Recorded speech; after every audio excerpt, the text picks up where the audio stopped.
ধীরে ধীরে আমাদের দূরত্ব বেড়ে গেল, কথা বলা কমে গেল, যোগাযোগ হারিয়ে গেল। এখন আর ছোটখাটো বিষয় নিয়ে আমাদের দীর্ঘ আলাপ হয় না। তোমার উপর খাটানো সমস্ত অধিকার নিষিদ্ধ হয়ে গেল, যেন তুমি নিষিদ্ধ কোনো বই, যে বইয়ের অধিকার অগ্রাধিকার সবকিছু তোমার কাছে। তুমি ভুলে গেলে একদিন আমরা খুব পরিচিত ছিলাম। তবে তোমাকে জানিয়ে রাখি, যে মায়ের শেকলে তোমাকে বাঁধতে পারিনি, সেই শেকলে আমি আজও বাঁধা।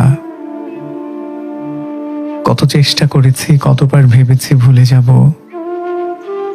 কত রাত হাসফাস করেছি, ভুলতে পারিনি। কারণ মানুষ যা ভুলতে চায় তা কখনোই ভুলতে পারে না, চক্রাকারে আবার ফেরত আসে।